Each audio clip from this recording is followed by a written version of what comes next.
Hello everyone, Radhe Radhe. आप सभी लोगों को अहोई अष्टमी या होई अष्टमी की हार्दिक शुभकामनाएं। बच्चों की दीर्घ आयु, उज्जवल भविष्य और कुशल मंगल के लिए माता अहोई अष्टमी का व्रत किया जाता है और इस दिन कथा सुनी जाती है। कथा का विशेष महत्व होता है।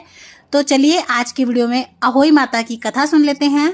जहाँ भी आपने अहोई माता का चित्र मांडा हो या फिर फोटो रख के पूजा करी हो, आप चाहें तो वहां पर भी कथा सुन सकते हैं, या फिर अगर आप ग्रुप में बैठकर देवरानी जिठानी सभी आपस में मिलकर कथा करते हैं, तब आप गणपति भगवान को जरूर से अपनी कथा में बिठा लें और फिर उसके बाद आप कथा करें। तो देखिए, आप इस तरह प्लेट में स्वास्तिक बना लें।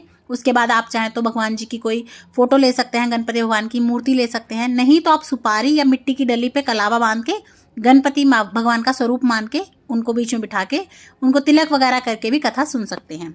तो कथा सुनने के लिए हाथ में कुछ दाने ले लीजिएगा, थोड़े से भगवान के आगे चढ़ा दीजिएगा, थोड़े लोटे में डाल दीजिएगा। तो चलिए कथा को शुरू कर लेते हैं। अहोई माता की जय हो। एक साहूकार था जिसके 7 बेटे 7 बहुएं थी और एक बेटी थी। लीपने पोतने के लिए सब मिट्टी खोदने चली गई। भाभी भी मिट्टी खोदने लगी, नंद भी मिट्टी खोदने लगी। और जैसे ही नंद मिट्टी खोदने लगी तो नंद के हाथों से स्याऊ माता का बच्चा मर गया। साऊ माता आई चिल्लाती पीटती और बोली, मैं तो तेरी कोख बांधूंगी। तो नंद ने अपनी सारी भाभियों से कहा कि मेरी बदले में अपनी कोई कोख बंधवा लो, कोई कोख बंधवा लो। 6 भाभियों ने मना कर दिया, पर 7वीं छोटी भाभी थी। उसने सोचा कि मैं अगर नहीं बंधवाऊंगी तो सासू जी नाराज हो जाएंगी। तो छोटी भाभी ने अपनी कोख बंधवा ली। अब उसके जो बच्चा होता वो 7 दिन में मर जाता। उसने पंटायन बुलाकर पूछा कि क्या बात है, मेरे बच्चे होते हैं और 7वें दिन मर जाते हैं। तब पंटायन बोली कि सुरभि गाय की सेवा कर। सुरभि गाय स्याऊ माता की सहेली हैं, वो तेरी कोख छोड़ देंगी तो तेरे बच्चे जी जाएंगे। उसने सोचा तो मैं अब ऐसे ही करूंगी। अब वो रोज सुबह सुबह उठती, सुरभि गाय का सारा काम कर देती। गौ माता बोली कि आजकल कौन है जो मेरा सारा काम कर देता है, मेरी इतनी सेवा करता है। मेरी बहुएं तो क्या करेंगी, वो तो लड़ाई करती हैं।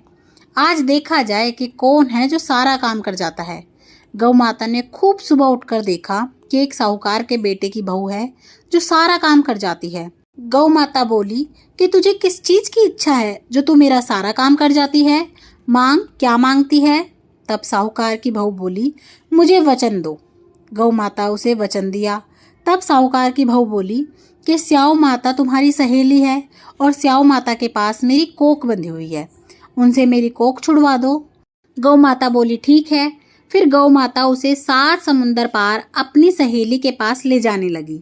तो रास्ते में धूप थी, इसीलिए वह एक पेड़ के नीचे बैठ गई। थोड़ी देर में सांप आया। पेड़ पर गरुड़ पखनी का बच्चा था जिसे वह डसने लगा। तो साहूकार की बहू ने सांप को मारकर डाल के पीछे फेंक दिया और बच्चे को बचा लिया। गरुड़ पखनी आई, आकर साहूकार के बेटे की बहू को चोंच मारने लगी। तो साहूकारनी बोली कि मैंने तो तेरा बच्चा मरने से बचाया है, सांप तेरे बच्चे को मार रहा था, मैंने तो इसे पीछे छिपा दिया। तब गरुड़ पखनी बोली, मांग, क्या मांगती है। वह बोली कि 7 समुंदर पार स्याऊ माता रहती है, हमें तो तुम उनके पास पहुंचा दो। गरुड़ पखनी ने अपनी पीठ पर बैठाकर दोनों जनों को स्याऊ माता के पास पहुंचा दिया। स्याऊ माता बोली कि आ बहन, बहुत दिनों बाद आई। और स्याऊ माता बोली, मेरे सिर में बहुत जूं हो गई है। तो गौ माता बोली कि मेरे साथ जो ये है इससे सारी जूं निकलवा लो। उसने ऐसा ही करा। साहूकार की बहू ने सारी जूं निकाल दी। स्याऊ माता बोली कि तूने तो बहुत भलाई की है, तेरे 7 बेटे हों, 7 बहू हों। बोली कि मेरे तो एक भी बेटा नहीं है, 7 बेटे कहाँ से होंगे। स्याऊ माता बोली, क्यों नहीं होंगे। तब वह बोली कि मुझे वचन दो। फिर स्याऊ माता बोली, ले वचन, जो मैं वचन से उकूं तो खड़ी नरक में सुखूं। जब वचन ले लिया, फिर साहूकार की बहू बोली कि मेरी कोख तो तुम्हारे पास ही बंधी हुई है। तब स्याऊ माता ने कहा कि तूने तो मुझे ठग लिया, मैं तेरी कोख खोलती तो नहीं, लेकिन अब खोलनी पड़ेगी। जा, तेरे घर में तुझे 7 बेटे 7 बहू मिलेंगी। तू 7 उजमन करियो, 7 होई माता, 7 मांडियो, 7 कढ़ाई करियो। वह घर गई, देखा कि वहाँ 7 बेटे 7 बहुएं बैठी हैं, बहुत सारा धन हो रहा है। उसने 7 होई मांडी, कोई दीवार पर, कोई मटके पर, कोई कहीं 7 उजमन करे, 7 कढ़ाई करी। उधर सारी दौरानी जिठानियाँ कहने लगी कि जल्दी से चौका पुक्का कर लो, ना तो फिर से उसका बालक आज मरेगा और फिर वो रोने लग जाएगी। थोड़ी देर में उन्होंने अपने बेटे से कहा कर दे देख क्या आज वे रोई कि ना रोई। वह देखने गया तो बोला चाची तो हो ही मारने लग रही है, खूब उजमन कर रही है। फिर सारी दौड़ जेठानी को आके बताया। सारी दौड़ जेठानी दौड़ी दौड़ी गई, देखा कि यूँ कैसे उजमन कर रही है, भाई इसके तो बेटे ही नहीं है। तो वह बोली तो तूने कैसे करा, ये सब कैसे हुआ। तो बोली कि मैं तो कोक छुड़ा के लाई हूँ। वह सब बोली कोक कैसे छुड़ाई। वह बोली कि तुम सब ने तो मना कर दी, अब सासू माँ के डर से मैंने तो कोक बंधा ली थी। साऊ माता मेरे सारे बच्चों को इसी तरह से ले जाती थी। फिर उसने अपनी सारी बात उनको सुनाई। बोली साऊ माता ने मुझ पे दया करी और मेरी कोख खोल दी।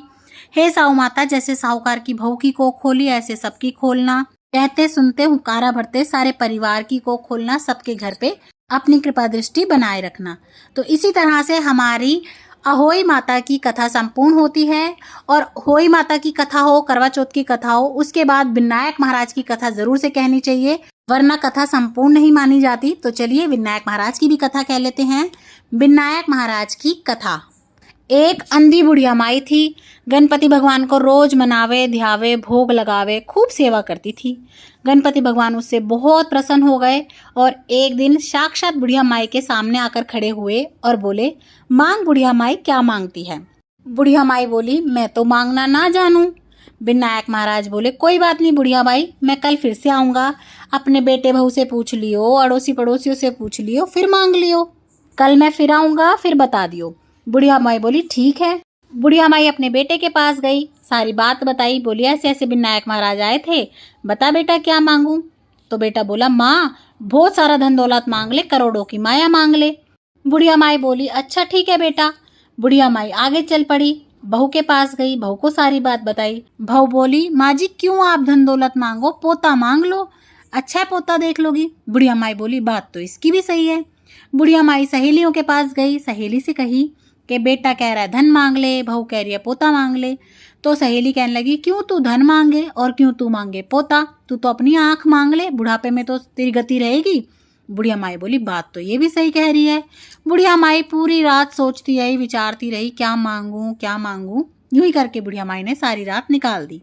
अगले दिन फिर गणपति भगवान आए। बोले क्या हाल बुढ़िया माई, पूछी नहीं पूछी, मांग क्या मांगेगी। बुढ़िया माई बोली हे गणपति भगवान, अगर आप मेरे ऊपर प्रसन्न हो तो आप मुझे वरदान दो कि मैं 16 श्रृंगार करके सोने के पालने में दास दासियों के द्वारा अपने पोते नाती को झूला झुलाते हुए देखूं। जैसे ही बुढ़िया माई ने ये बात करी, गणपति भगवान खूब जोर से हंसने लगे और कहने लगे वाह बुढ़िया माई, तू तो बड़ी चतुर है, तू तो कहती थी मैं मांगना ना जानू, अब तूने एक ही बात में सारी चीज मांग ली, अटल सुहाग भी मांग लिया, आंखें भी मांग ली, महल भी मांग लिया, धन दौलत भी मांग ली और पोते नाती भी मांग लिए। विनायक महाराज बोले जो अब मांगा है तो देना पड़ेगा। विनायक महाराज ने जल का छींटा दिया और महल खड़े हो गए। विनायक महाराज बोले जो अब मांगा है तो देना पड़ेगा। विनायक महाराज ने जल का छींटा दिया और महल खड़े हो गए। हे विनायक महाराज, हे गणपति महाराज, जैसे बुढ़िया माई पे टूटा ऐसे सभी पे टूटियो। कहते सुनते हुंकारा भरते, इसी तरह से हमारी विनायक महाराज की कथा संपूर्ण हो गई है। हे विनायक महाराज, कथा कहने वालों की, सुनने वालों की, सभी के ऊपर अपनी कृपा दृष्टि बनाए रखना। तो इस तरह से हमारे विनायक महाराज की कथा संपूर्ण होती है। उसके बाद जो आपने हाथ में दाने लिए हैं कथा सुनी के, उसमें से थोड़े दाने तो आप अपने पल्ले में बांध लीजिएगा, पीलिए के या चुन्नी के, जिससे आप रात को तारों को अर्घ देंगे। और थोड़े से दानों से आप अभी सूर्य भगवान को अर्घ दे दीजिएगा दिन में कथा सुनने के बाद। और तारों का पूजन आप कैसे कर सकते हैं, होई अष्टमी का पूजन आप कैसे कर सकते हैं, वो सभी वीडियोस चैनल पे आ चुकी है, उन्हें भी ज़रूर देखिएगा। और आपको वीडियो अगर थोड़ी भी अच्छी लगी हो, थोड़ी सी भी यूज़फुल लगी हो, तो ज़्यादा से ज़्यादा शेयर कर दीजिएगा अपने फ्रेंड्स और फैमिली के साथ। और अगर अभी तक आपने चैनल को सब्सक्राइब नहीं किया है तो प्लीज़ सब्सक्राइब कर लीजिएगा इसी तरह की और वीडियोज़ देखने के लिए। और कमेंट बॉक्स में होई माता का जयकारा ज़रूर से लगाइएगा। होई माता की जय। जय सिया राम।